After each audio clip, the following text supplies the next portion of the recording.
Welcome to the Music Makers Cookbook, the podcast that helps independent artists cook up recipes for success in the music industry. I'm Sean. I'm Brandon. And this episode is going to be releasing the week of Thanksgiving, about, it's Tuesday when we release our podcast. So it's like 2-3 days before the actual holiday. So for the main dish today, we're going to be talking about things we're thankful for. I feel like it's a very apt time of year. And we always talk for like an hour and a half before the podcast even starts about things that are going on. We do. Tasks we got, different things we're working on, and that's a lot of things to we're grateful for that we're able to do in this industry. Yeah, absolutely. And there's a lot to be grateful in music, so that's what we're really gonna take the time to celebrate the holiday in your own special way. Yeah. Since we're the Music Makers Cookbook, and this is a holiday all about eating, so I love me some food. They're connected. Yeah, exactly. Exactly, man. So that's what we're going to dive into for the main episode. But before that, we have an appetizer. As always, just a quick small dish that we're going to riff on before we dive into the main course. Speaking of, our appetizer changes every week. If you have any questions or things that are like maybe smaller that you want us to tackle or whatnot, let us know. You can contact us. This is the spot where we would talk about it. And also, we'd love to hear your opinions on these questions that we talk about. And this one, I feel like could potentially be one that has a lot of different answers to it. Absolutely. Yeah. So I'm really depending looking on forward how to you especially depending on how you look at this one. This one can also stir up a lot of feelings too, I feel. Exactly. Yeah, people could get upset with this one for sure. So the question that we're talking about today in the appetizer is, what is the best first microphone or the best one mic for you to have? And we were talking earlier just very briefly about the answer to this question really does vary depending on what your goals are. It does. With having that single microphone. Yep. We were kind of thinking about it, or at least I was kind of thinking about it like this. It was like, okay, like, do you want to be just an artist and a musician and make music and just sound good like right away? Or do you want to actually start a career in audio, right? Yeah. I think taking those two different approaches kind of helps kind of frame on where we're going to go with this. And I'm just talking about maybe in terms of type of microphone, where to me personally, I'll just give you my answer now. Go for it. If you're going to start recording and you want to be an audio engineer, there's no better place to start than with an SM57 because that'll serve you so well. You can use it on vocals. It might not sound the prettiest on vocals, but you can use it on vocals. You can use it on snare. You can use it on toms. You can use it on guitar cabs. You can use it on acoustic guitars. You can use that microphone in any situation and it'll get you what you need. Granted, you might have to do a little bit more work to get to the end result that you're looking for, but it'll always give you a good place to start. Plus especially depending. They're durable. They're cheap. This thing would survive a nuclear blast. I'm very convinced that it would. It's kind of like a cockroach, right? That's the joke, right? Cockroaches survive nuclear blasts. I think an SM57 might survive a nuclear blast. So you're not wrong. And you know what? And they're fucking cheap. They are cheap. They're $100, and they have been for decades. Exactly. They're not going anywhere. So your favorite records have used an SM57, guaranteed, somewhere along the way, unless you're all in the box, right? Yeah.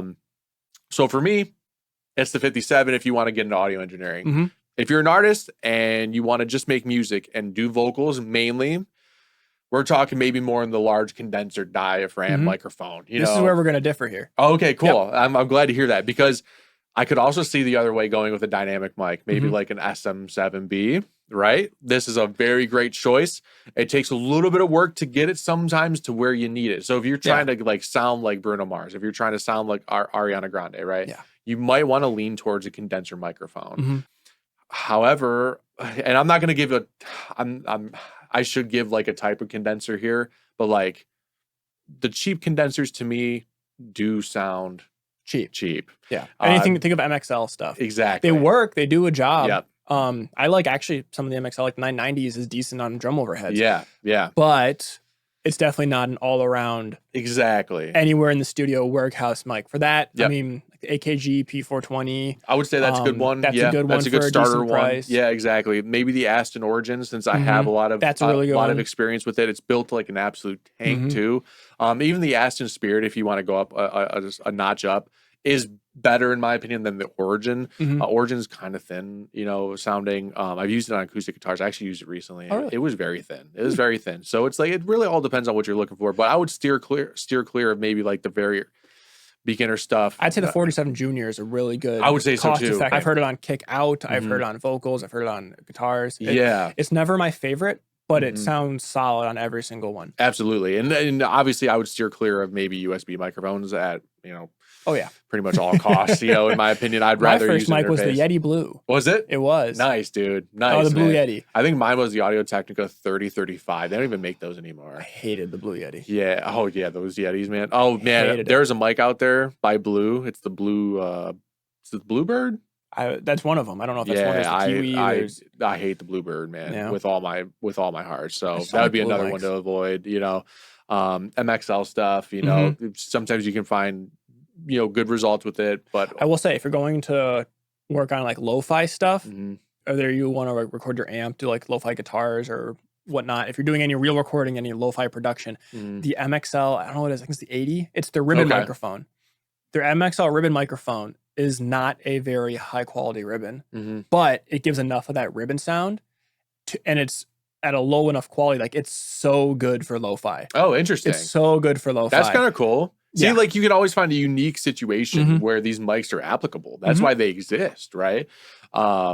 It's just so tough to say get this versus another without actually hearing the person, knowing exactly what your goals are. But and the same thing with like maybe CAD mics, maybe kind of stay away from those. Yeah. I've heard, you've told me, I don't like CAD. you've told me experiences with those. Yeah. I have heard some on Tom's, the CAD M137s or something like that. Those sound sick. I'm sure they do. Those sound sick. So, but like we said, But there's SE mics applicable on drums but- are like, for the cost, those are Mhm. like the best ones you can get on drums. Fair enough. The SE drum kit. Yeah. So it's like take it all with a grain of salt, and I would probably say large diaphragm will probably get you closer, Mhm. but you also have a lot more drawbacks with that too, introducing more room tone and everything. So Yeah. if you're not in a treated room, then it'll be tough. It'll be an uphill battle. So Mhm. it's really situational dependent. But that would be my answer. Would be maybe a large diaphragm condenser for the musician. That's a solid Now answer. I know you have other opinions. And I Yep. can't wait. I Yep. can't wait. I have the same microphone for both of those situations. Mhm. Whether you're a Oh, yeah, the musician or you're 57? looking to be a producer. No, 58. Oh yeah, that's perfect. I think the 58 It's is the perfect. better decision for the one mic because Okay. it is the same capsule as the 57. Yep. The difference is the windscreen on it. Yep. So if you are a producer looking to get people in the studio, Mhm. if you're just starting off and you just have the one mic, you might not have a pop filter. Yeah. So having the 58 has that built Great in. point. If you're tracking vocals or Mhm. whatnot, you just screw it on. Now you've got a vocal microphone that every musician who has done any sort of live performance has Mhm. used. So Absolutely. they're familiar with it. They know how to hold it, the presence. Yep. They're familiar with working around it. It's just a very comfortable mic. Mhm. And comfort in a studio is the best way to get a good Absolutely. recording. Absolutely. So that's great for recording. If you want something that doesn't need that windscreen, like you want to capture more of the highs, Mhm. you don't want that pop filter blocking it. All you have to do is unscrew it. Yeah. And now Yep. it's just 57. Yep. Yeah. Yep. Similar with what you're talking about, the SM7B is like a nice condenser. I mean, a nice dynamic option. If Mhm. you want to go for a little bit more expensive of one, you just pop the foam off. And Yep. you used it recently on a kick. Yep. Yesterday. Guitar Yep. cab sounds great on this mic. Yep. But a 58 is the same capsule as 57. Yep. And then for live, I mean, for a musician, if you're looking to do your own demos or whatnot, Mhm. I once again say the 58 because you're going to be familiar with it Absolutely. when you start performing out. And also, if you perform out, you can take this mic with you. Yes, They're you can. durable, they're Mhm. cheap. You don't have to worry about who used the mic before you, Mhm. how clean it is, Yep. about if you're going to sound like, because I've seen some that have been used by the same band or same venue for 20, 30, 40 years. Oh, I believe it. Just so old. And you just know that they're caked with Ugh. spit. And All the good I've stuff. seen them with mold on the inside and things like that. So you want all the your good own. stuff. Yeah, there's a really awesome old Shure ad Mhm. from like the 90s, I think. And it's just like, it's this intimate singer singing into the microphone, like getting all up on the 58, really getting into it, as sometimes performers Oh, do yeah. when they're really feeling the song. And it's that starts like a slow song. She's really doing a ballad. She's really getting into it. And then it cuts to a blank slate that says the night before. And then it goes to a rock show. And it's these sweaty ass dudes with their shirts off, rocking, going crazy. Mhm. And it's the guy like rubbing the mic all over him, like yelling into it, spit shooting into the microphone. And then it ends with, get your own 58. Yeah, no, that's a good one, man. That's a good one. Yeah, definitely get your own 58. Oh, yeah. And there's not a 100%. And there's not a single engineer out there who will be like, oh, you have a 58? You can't use that. Right. Oh my Every God. engineer knows how to mix a 58. Exactly. So anywhere you go in the studio live, like you can get good enough results. Mhm. And like it's just familiar. Totally agree. Everyone knows the sound of it. It's- Totally agree. So Yep. I would say that or 57. It's great. For one mic. Yep, that's great. Also, as like a counter thing, in addition for like the more studio application Mhm. of it, Mhm. this isn't one that I have a lot of direct experience with, but I do know people who have used it. And I'm not going to say they're the best results out there, but the Steven Slate microphones, especially their one that has the different emulations. Yeah, I think it's the VMS one. Yeah. Yeah. It's like one of the cheapest mics out there that does that, that offers that software. Yep. And you're not going to, like, if you put a 47 emulation on it, it's not going to sound like a 47, but it's going to be close enough. Yeah. And especially if it's the one mic you have, you can throw it on a source and then mess around with it in post. And it's great to learn on. It is. Because you can say, oh, I like how this mic sounds on this source. Like this mic emulation model sounds in the source. Why? You can then Google, okay, the 47, what is the frequency response to that microphone? Yeah. Like, oh, well, it's got a lot of warmth to it. So, okay, cool. Now I kind of have that idea of warmth on this instrument in this scenario sounds good. So now it can teach you more how to use EQ, about different mics if you want to go out and buy more in the future of like, okay, I really like how this one sounds on my voice particular. Absolutely. Now let's save up a little bit and actually get a dedicated mic that has that sound profile and really does it versus trying to emulate it afterwards. Great point. Just get that better. Point. Yeah, absolutely. Absolutely. Yeah, I didn't even think about taking the mic modeling approach, and I use a mic modeler. So that's so funny. I'm glad you brought that up. It's absolutely one of the best ways I think that you can go, especially when it's on sale. I think that I've seen them as low as $499. So, and you're talking like some of these mics that they emulate are 10, 15 grand, right? So it'll really teach you, like, what do these mics sound like in a ballpark, right? Like, they might not sound one-to-one, but like, would you even be able to notice a one-to-one if you didn't have one right next to the other, right? Yeah. So it's all within application, and like, I think that just goes to show, like, not only am I taking a cop-out answer, but it's also like, it's complicated. It's a complicated question. So when you Google something, you'll get 10 different answers, right? So, but I really like the 58 a lot, idea a lot too, because like that will take you anywhere you want to go, anywhere. So there's a guy in my life who's kind of been a mentor to me for like some, especially the live stuff, but also install, acoustic, things like that. His name is Jeff. Shout out to engineer. Jeff, man. Shout out Jeff to Jeff. Is great. Yep. And something that Brandon has learned alongside with me, especially as of late, Jeff is always right. He's always right. He's always right. He's just been doing this for so long. He's seen everything. He's always right. And a quote that he always tells to me whenever he sees me recording stuff or planning things or messing around with stuff, he'll look at what I'm doing. And then he'll just look at it and say, if it moves, 58. If it doesn't, 57. And then he'll walk off. It's like, I mean, he's not wrong. Right. So that's a good rule. That's great. So yeah, it's like Tails and Sonic, or Sonic and Tails. It's just peanut butter and jelly. That's what goes. They just work, man. And they just work. Well, where it belongs, yeah. Yep. Kind of like the adage of if it, like for a handyman adage, if it moves and it's not supposed to, duct tape. If it doesn't move and it's supposed to, WD-40. Yeah, there you go. Yep. If it moves to 58, if it doesn't, 57. That's perfect. Then that's what you mic. It's perfect, man. That was a fun appetizer. That is. I like that one a lot. I like that one a lot. Especially since we're getting close to Black Friday, this will air on the week of Black Friday. So if you're looking for a 58, don't expect it to go on sale. You're going to be paying full price, but it's only $100. So yeah, that's true. It'll always be cheap. It's inflation proof, hopefully. As it historically has been. Yeah. It's like the audio equivalent of the Costco hot dog. Yeah, man. But with that being said, let's kind of move into the main dish. Yeah. I'm getting my appetite built up after that appetizer. Let's kind of dive into something more substantial. Turkey, man. Yep. The way this is going to work is we're going to go back and forth on things we're thankful for. We each have a list of 3. Then once we bring it up, we're going to just kind of riff off of it and kind of expand upon it more. So it's going to be a really more casual, laid back, fun episode. Absolutely. So the first thing that I'm thankful of, and I know Brandon's thankful of as well, is coffee.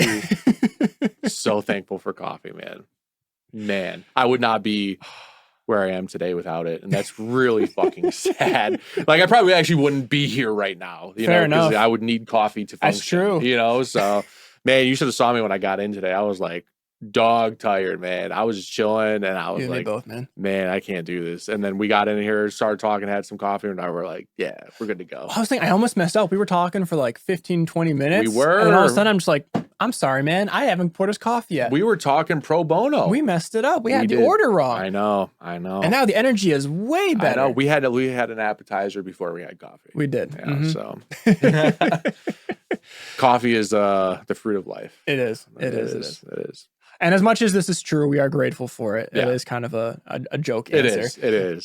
So Brandon's going to start with like the more in-depth things that relate to the music industry. Here's the thing about coffee, though, real quick, though, Yeah. is that you can build a routine around coffee. Oh, you can. And like that's, I think, one of the best parts, too, is because not only is it like, so it was a joke. Now I'm like, okay, hold on, let's break this down. The more I think about it, the more you're right. Yeah, So I'm like, excited to see where you go with build this. a routine around it, but you can also socialize around it. And I think those two things within the studio or just within music itself, so helpful. Like, like especially if you go sit down to practice guitar, you bring a tab in front of you and then you have a cup of coffee beside you and you're just jamming, that is like one of the best routines because you're not only are you like rewarding yourself and treating yourself with a cup of coffee. Yeah. Because usually that's how I try to do it.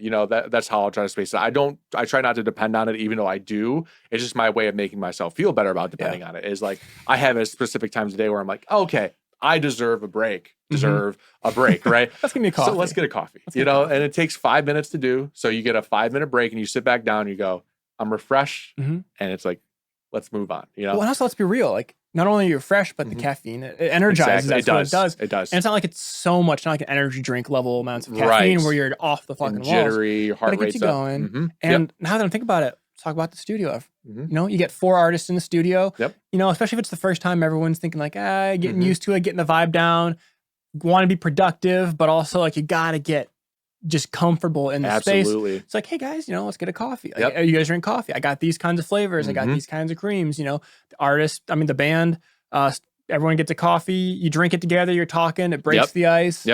It's a really good way to lull you into that kind of vibe of creation. It's phenomenal. Yeah. There's only a handful of episodes we've recorded this podcast where we didn't have coffee beforehand. Yes. And I honestly feel like those are the weakest episodes. They might be, honestly, seriously, because like the way I think just you and I function at just the way that we normally just work is like we require coffie and like we've built our routines around that. So it's important to have. Yeah, and it's like a positive addiction. It is. It is. I was just about to say, it might be an addiction, right? Oh, straight up. But it definitely is 100%. But like you said, it's like I never realized how much coffee would actually change the studio dynamic at my studio.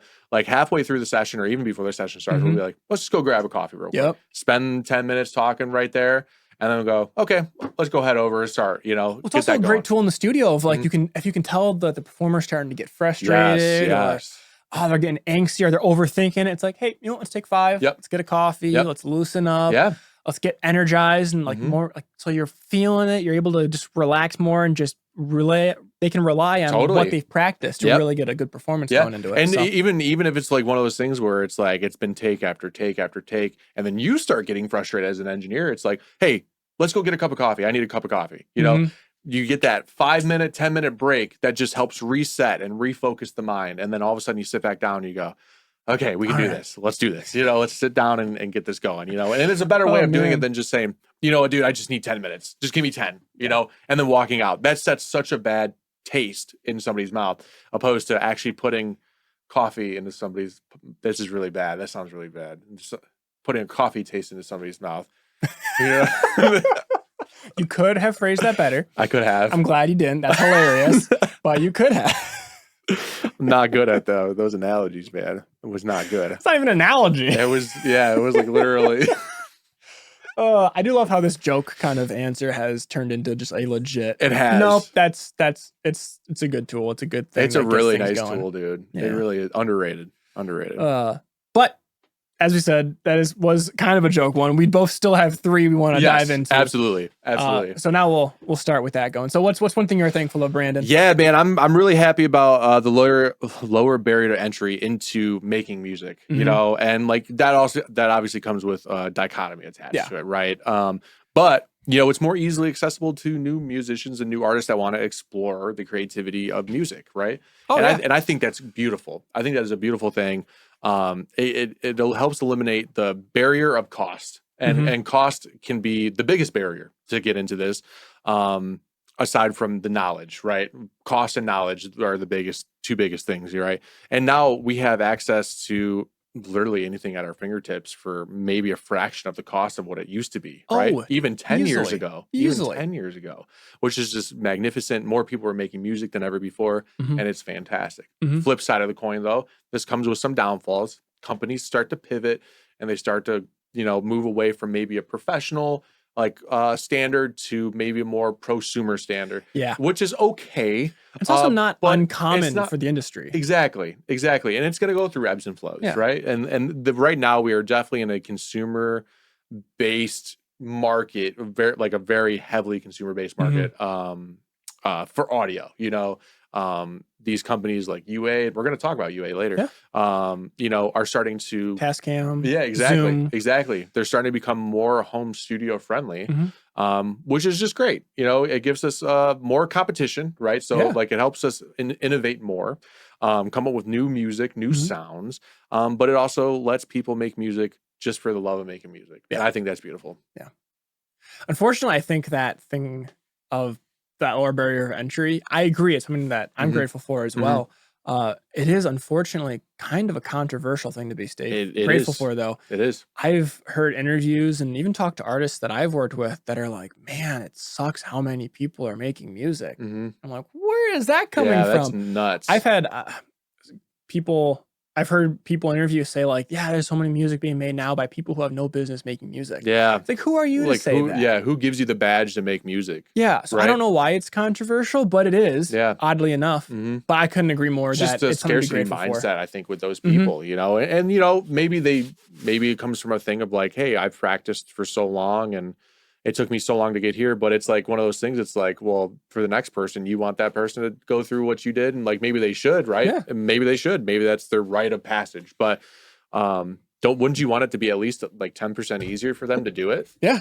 Be more efficient to do it? Yeah. Sorry that technologies and costs and everything were limiting you at the time. You still got around it. Maybe that makes you the better musician in the long run. Maybe. But we won't know that. And that's all subjective at a certain point. Yeah. So it's like, why does the next man up have to go through the same thing that the first man went through, right? I think the main thing is that a lot of the backbone behind this complaint that I've heard of is the fact that there are like 40 to 60,000 songs uploaded to Spotify daily. It's daily or weekly? I think it's daily. But there's a lot of music out there. There is a crap ton of music being uploaded every single day. So there's a lot more competition, a lot more things vying for people's attention, but also a large variety of those songs that are being uploaded. The people aren't trying to make it their career. No, they're just putting it out there for them, their friends, their family to listen to, for the enjoyment of it. You're competing with more people than you were back when you had to sign with a label to drop tens of thousands of dollars to get into a studio. Most definitely. But it's less than the numbers would lead you to believe if you are taking it seriously, which you're listening to this podcast, you are. So yeah, I would say overall it is definitely a positive. Yeah, I would say so too. That, like you said, that one's very controversial. And like when I was thinking about it, I was like, yeah, we're gonna have a lot to talk about with this one because it is a whole can of worms. And you know what? I see both sides. I totally acknowledge both sides. I just happen to think that the benefit does lean more towards the lower access or lower barrier to entry and accessibility. So very interesting one. Very interesting. I'm glad we started with that one. I agree, especially since it leads directly into the first thing I'm grateful for, aside from coffee, and that is internet. Oh man, the internet being able to connect artists. Yeah, dude, like just massive, massive. Yeah, a large percentage of my business is based on remote mixing and mastering. I work with acoustic, folk, rock, and blues artists, get their recorded files, bring them into the studio, do that professional mix, master, glue it all together, make it sounding professional and ready to be released, and send the files back. I would not be able to do that, one, if the internet didn't exist. Right. But two, also if the barrier of entry wasn't low, where people couldn't get, their own setup to record at home and then send it off to someone to get that final polished professional result without having to spend hundreds of dollars on that time to go into the studio for every song. Now it's a one-time upfront cost. They are now investing in themselves to learn these skills on recording, and then they give it to somebody who, might give them valuable feedback of, hey, try recording it in this situation, or hey, I'm hearing this, maybe change that up. But then once again, you're learning. Right. And I wouldn't be able to do any of this without internet connectivity. Yeah. I mean, just yesterday I was recording with Joe and Steven from the McCartney years, and I shout out to both of them. That was so much fun. Absolutely love Joe. I've known Joe for forever. And now I know Steven. Steven's awesome too. It was just a lot of fun yesterday. And Steven was out in LA. Right. And we were like kind of making the joke. It was like, Yeah, we might be having connection issues. We might have had to restart the stream a few times, but it beats the hell out of paying $500, $600 to fly them all the way out here for one studio session and then fly them back home, right? We were all connected. He got full quality DAW audio, heard exactly what Joe was playing on the drums, damn near in real time. Go listen to our episode on latency that we just did, and you'll understand that it was not in real time, but it was close enough. Yeah. And he got to hear everything we were doing and coach Joe on what he wanted in his song, and then us implement those revisions and punch them in, and he could actually hear the result happening right in real time. Right in real time. Didn't require a bus ticket, a plane ticket, a Airbnb, nothing. No. Totally cut the cost out. It's basically like he was in his own mix room. Pretty much. And you guys were in the studio. We got the same feedback from, and he was in LA and we were in Michigan. Which is just fucking crazy. Crazy. And it's only getting better. That's the crazy thing. It's only getting better. And best part too is he was listening through the speakers he's used to too. So that's two birds, one stone. Yeah. So he doesn't have to like try to alter his notes on a different location, a different environment. Different room. Yeah. It can be a positive when you go to a studio where you have like a really nice treated area where it sounds like really good, but it's not an environment that you're familiar with how things are supposed to sound on it. So if you're listening in your own setup, like in this situation, he can be like, hey, the snare's not quite hitting the way I'm expecting to. And it's like, okay, well, let's work on that. How are you normally supposed to hear? And he can distinguish that because he knows what it's supposed to sound like on his setup. Exactly. So, and without the internet, we wouldn't have that. Nope. You know, that would be totally limited. Even like almost like 10 years ago, I feel like that almost wouldn't even be a thing. No. Like seriously, like thinking back to 2014, I don't even think that even crossed like a lot of people's. I think we were heading that way. It was just the starting of that thing. But it wasn't like a efficient thing to do. Yeah. But nowadays you just fire up 2 apps, call it a day, send it off, and it's like, hey, we're all in a session together. Crazy work, dude. Crazy work. Yeah. I mean, that kind of leads us to the next one that I have too. Dude, we didn't even plan that. I know, like this is going really well. What's the next one? The next one is musicians and community. That's what I'm thankful for. And I think connects that. And internet connects that, right? Hey. So it's all encompassing. And I just think like I've met some of the coolest people in my entire life doing this, and just the most interesting people. And, hands down. Yeah. Oh, hands down. Hands down. Because everybody has a personality. Through the studio, exactly. Probably radio for you. Through Facebook Marketplace. Dude, you know, like through the podcast, like, you know, just the coolest people, and like people I wouldn't otherwise have met before, probably. Like guaranteed I probably wouldn't have met some of these people in my life. And that's been a lot of fun, and I'm grateful to be a part of whatever they want to do together, you know? And like, it's not one of those things where I'm like, hey, let me be a part of this. It's like, hey, like, yeah, I'm here if you want to work. And then it's like, yeah, let's work. Okay, cool. Let's do it. You know, so just so cool. And to be able to, you know, make a living, you know, doing it is even cooler, you know, and I'm just so forever grateful for that. And just being able to be a part of people's art with them, because that's really tough. It's hard to do because, you know, art's very personal, you know, it's a very, very personal journey. And just getting people to feel comfortable to work on it together is a big thing too. Yeah. I've learned a lot. I met a lot of really cool people, and I've heard a lot of really crazy stories that go behind all of these songs. This once again is internet connecting artists, and the whole, what the music, like musicians, that whole sense community is, it does branch across the entire globe. Really does. Because I do remote work, as I mentioned, and I have worked on some insanely interesting projects because of just how connected this is, and how music is just this language that crosses a bunch of different things. I've worked on so many songs in languages that I don't understand. Oh yeah. But I can feel the emotion. I still know what the song is about. I still know what I need to emphasize, because it's just so, it's not it's, everyone says music is universal. It's not fully universal, right. But it is damn close. You can still get the sense of what people mean just by the sound, just by the tone, the way it's composed, and all that. But even then, it breaches gaps. Yeah, it's really been cool. Really cool. Yeah, because it all transcends borders, you know, at this point, you know, which is really cool. And the internet obviously helps us connect with that, you know, as well, you know, and it's just really cool to be a part of like these communities, and not only that, but also see the communities and how they function, and just really cool. Really cool stuff, man. That's what I'm definitely thankful for that. So this one doesn't transition as well as the last ones. I know. Damn. Maybe a little bit, probably not. the second thing I'm grateful for is the cross integration that is happening in the technology behind creating music. Yeah. More so than ever, especially on the software side, people are starting to play nice. Yeah. Because they have to. Yeah. In some regards, but also just because it's more convenient for Absolutely. The artists, more for appealing. the engineer, it's more appealing. And we have more power with these computers and technology nowadays to set these things up.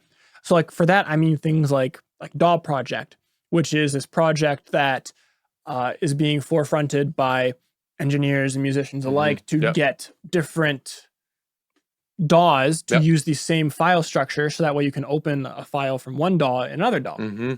Super fucking cool. I think Cubase just added onto it or whatnot. I think Steinberg's heading it. Yeah. Steinberg is heading it. Yep. And I think the two big ones that are still out of it right now are Pro Tools and Logic. Yeah. I don't think Logic will ever get on it. Probably not. It's Apple. Yeah. They won't ever get on board with that. They're too exclusive. Yeah. They're too exclusive. Pro Tools, They though. might. I think they'll eventually be forced. Yeah. And not forced in like a bad way, but people were requested enough.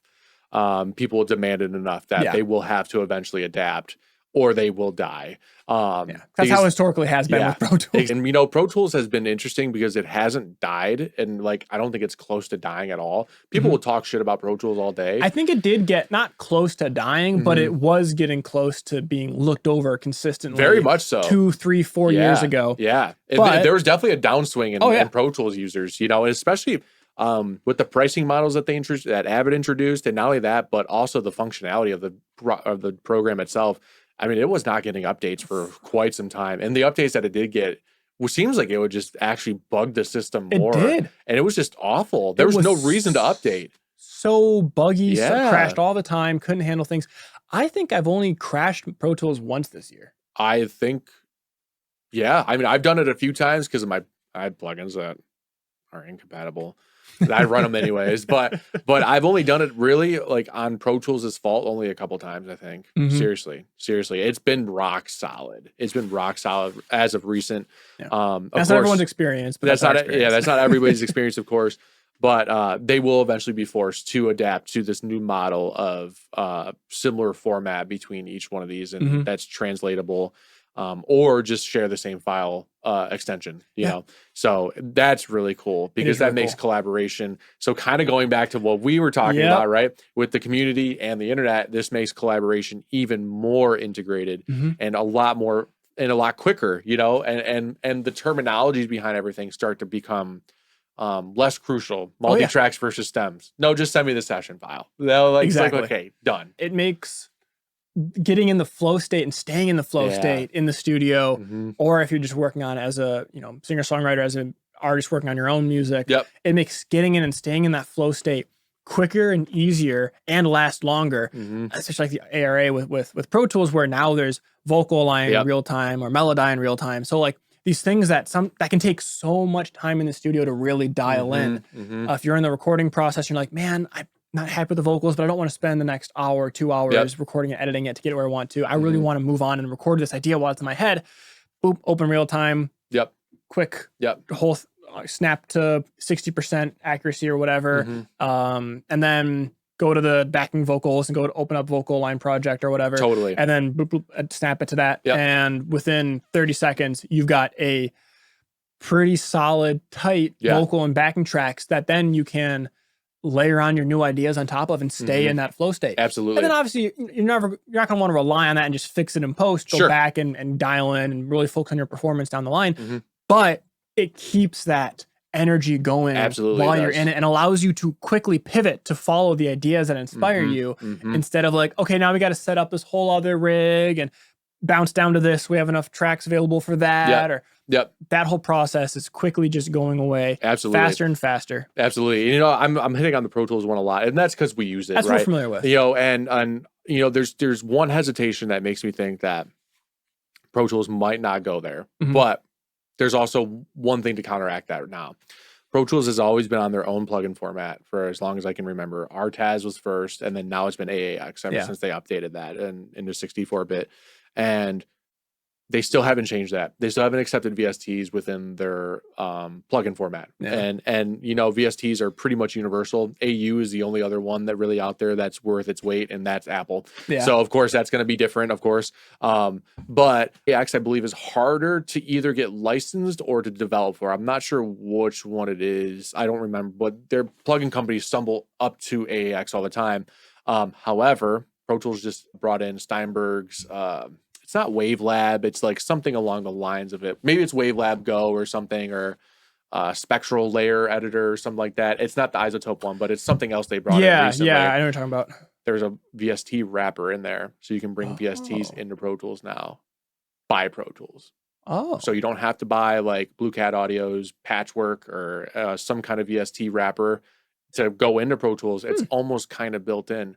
So that makes me think that, hey, we're starting to get somewhere. We're starting to go. They might not bring in VSTs, but they're at least open to the idea of adapting to other hierarchies and formats and stuff. So this is their really native exciting. functionality, but their native functionality will be more compatible with other things moving forward. Yeah, so this could be very exciting. This could be very exciting.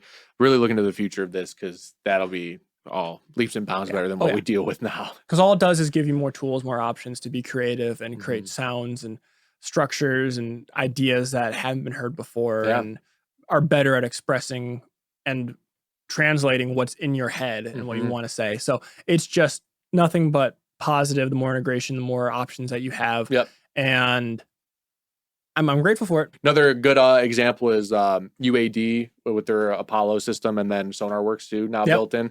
You can do that now. Same thing with Adams monitors. You can put DSP correction on those. These things that are becoming more intertwined with each other, that talk to each other, that help each other work better and more efficiently and sound good. You know, they sound good together.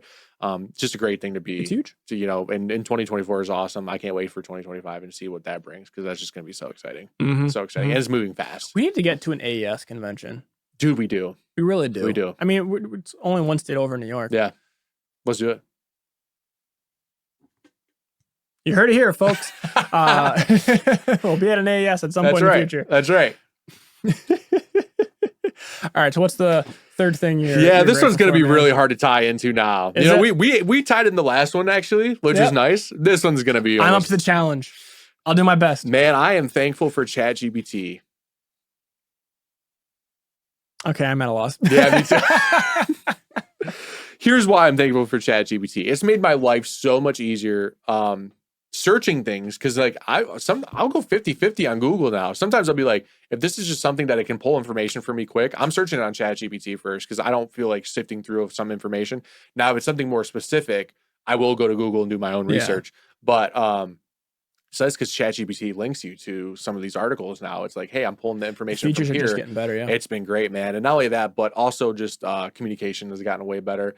I feel like the way that I communicate is better, because sometimes I'll be like, oh, I want to say this. Like, how can I word it more friendly? Or how can I, you know, this is like what I'm thinking. And it's like, oh, okay, try this. It's like, oh, that's awesome, man. Like, I know that just saved me a bunch of heartache and overthinking. Man, did I sound like a dick here? Right. Or man, how do I respond to this? Right. I'm super thankful for that, because that has honestly opened up the way that I kind of speak a little bit more, or at least type, you know.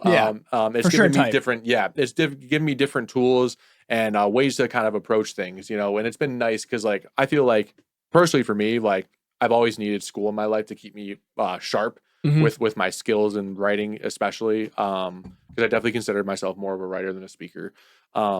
But welcome to the podcast. Yeah, I know, right? Which is funny. And I don't like to speak. Proceeds to speak to a microphone for an hour every week.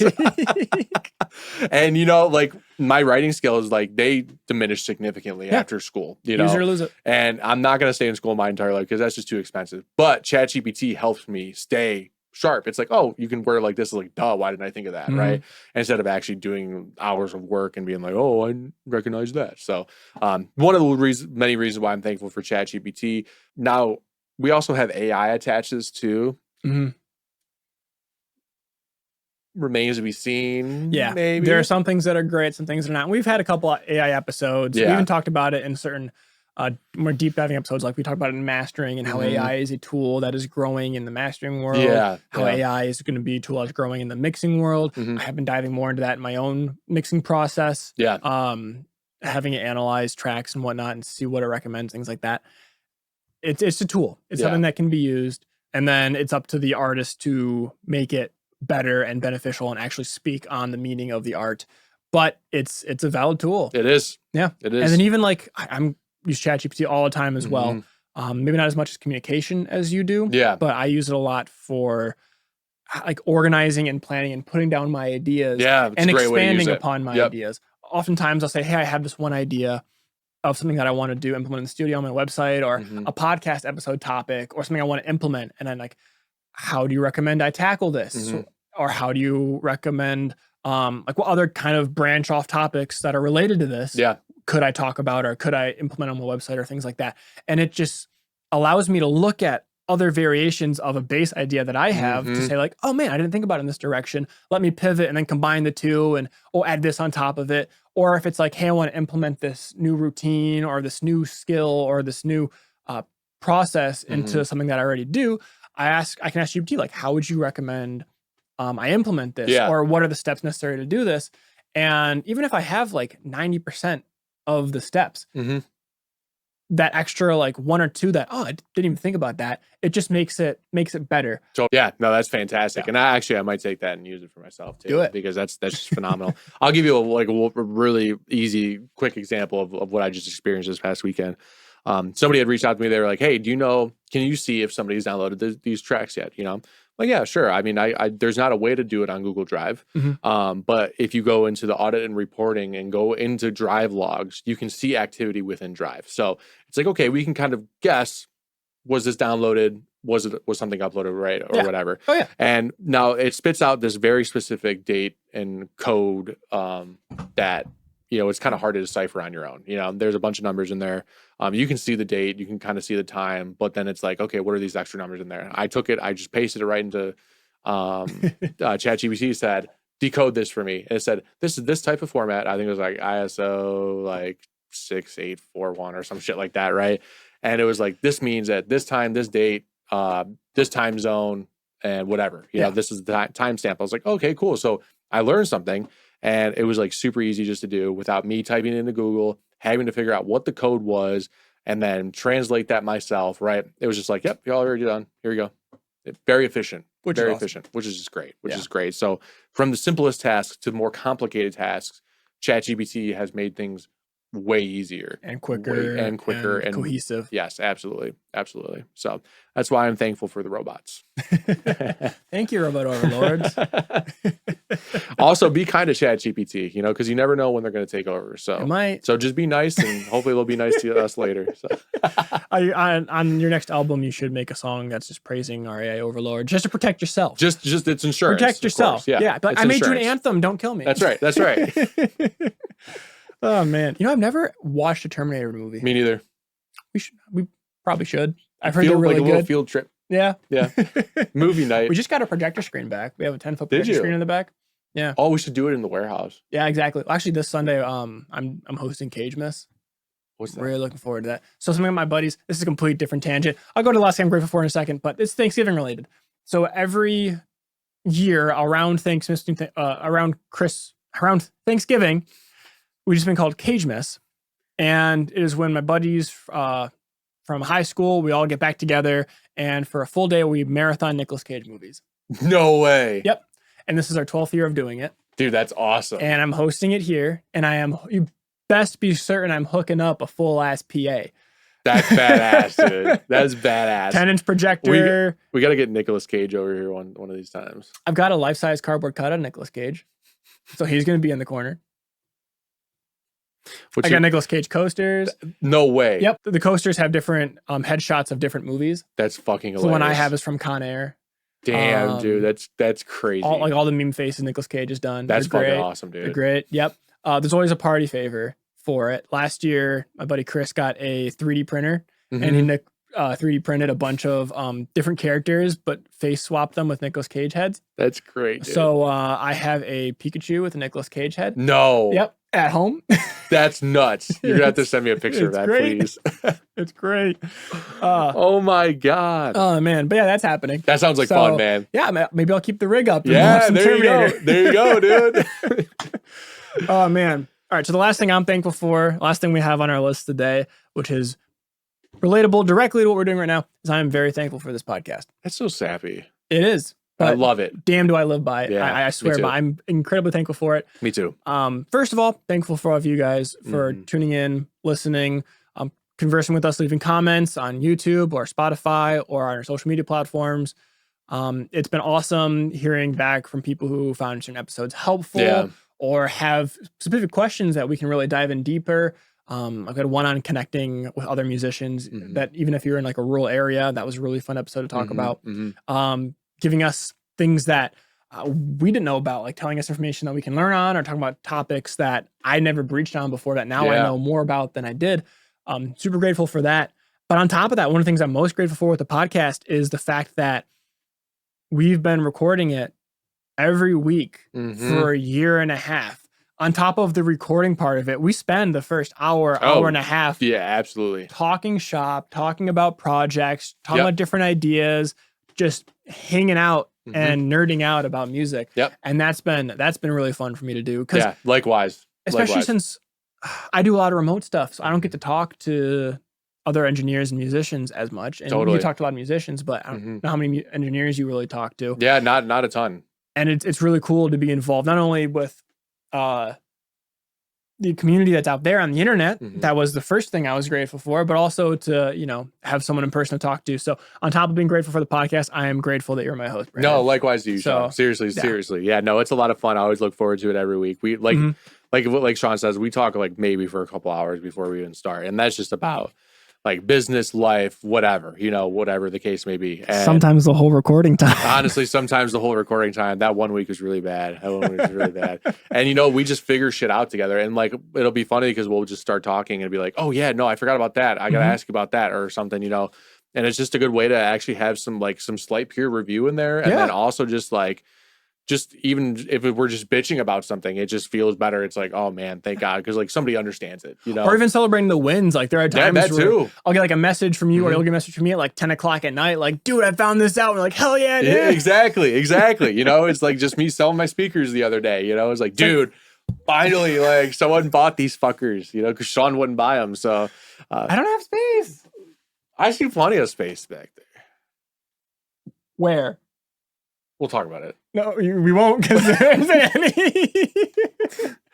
Man, no, seriously. So it's been. I just finished saying I'm grateful for Brandon. Let me call him out. Directly. But that's what we do. We keep each other accountable, man. So it's just so fun. It's a lot of fun, dude. And I have a blast doing this. And yeah, man, just thankful for it too, man. Seriously. Hell yeah. I wouldn't want to spend my Wednesday mornings any other way. It has been crazy that how consistently we've been able to keep it going. Oh yeah. It's just routine at this point. We're gonna have some challenges come up in December. Yeah, I always do. Gonna be out of town. Yeah, we'll figure it out. But with all that being said, what are some things that you're grateful for? Directly, you listening here, let us know. Give us a message. And if you're grateful for this podcast too, I don't want to lead you in that direction, but I'd like to hear it would be greatly appreciated. I'd like to hear it. It helps keep us going. If you feel the urge to do so, it's greatly motivating. We're not saying do it. But if you feel like it. If you don't want to leave a comment or whatnot, you can rate this podcast. It's one of the most helpful things you can do. Give a rating, share it with other musician friends that are interested in making this their career, make a living in this industry, which is incredibly hard to do. Any relevant episodes, share it to a musician who could benefit from it. It not only helps us, but it helps them. So yeah. I'm really looking forward to hearing what things you're grateful for in the industry this year. And on top of that, if you're grateful for having an engineer that you can go and record and get great results from, aka Brandon. Oh, thanks, Sean. I'm grateful for You can find more information about what I do at studio222recording.com. You can fill out a quote request form there. Been having issues with it lately, so if you don't hear anything back from me within a few business days, please reach out. It is possible that my form did not alert me to it, but I'm pretty sure I fixed it over the weekend. So, but just be sure to reach out to me if you don't hear anything back from me. But I'd love to hear from you. Love to hear about whatever you're working on, whether it's audio or music, anything related to that. I just have a lot of fun in this industry. So just reach out to me, even if you just want to say, hey, I'd be willing to chat with you. Yeah. So reach out to me there. Sean is also a fantastic engineer that delivers fantastic results. And I think we can find more about him where? At swsrecordings.com. I appreciate that. Of course. Yeah. If you want to get your song that you've recorded remotely mixed and mastered, if it's folk, rock, acoustic, or blues, those are genres that I really have focused and dialed in on, niched into to understand in a deeper layer, hit me up. On top of that, I also do one-on-one artist development coaching. So it's basically this podcast, but more specific towards your career to help accelerate it quicker than just trying to find it on your own. Somebody you can bounce ideas off of. You can put together plans on how to, like, what next steps are necessary in order to get to the next level of your career. So you can message me once again on the same website, and we'll get on a call and see if it's something that you're interested in. Beyond that, if you want to contact both of us, you can reach us at podcast@musicmakerscookbook.com. That's your email. You can let us know what topics you want us to cover in the future. Just say hi.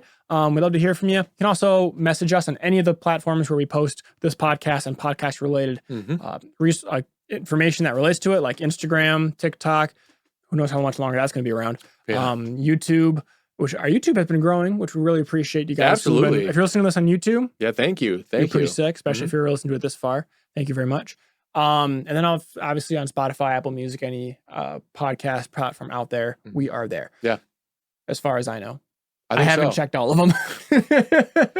I think we're there. I clicked the button on Spotify for creators. It was Spotify for artists. And before that, it was Anchor. So I clicked the button to go on all the platforms, but some of the platforms don't even exist anymore. Like Google Podcasts is I imagine gone. there's a lot of turnover with those. Yeah. So hopefully we're on your favorite platform. If not, how are you listening to us? Let us know. Yeah, please let us know. Please let us know. And please let us know what you want us to be on, just in case we're not on your favorite platform. Yeah. We'll figure it out. For sure. Yeah. With that being said, thank you for joining us, not only for the appetizer, but for the main course. Hopefully you have a fantastic main course for your Thanksgiving. If you are in the States, if you're not in the States, then just make a good fucking meal. Yeah, just have a good week, Have a good week, man. Yeah, man. Live it up. Yeah, dude. And with that being said, from our kitchen to yours, Bon appetit. Gobble, gobble. gobble, gobble.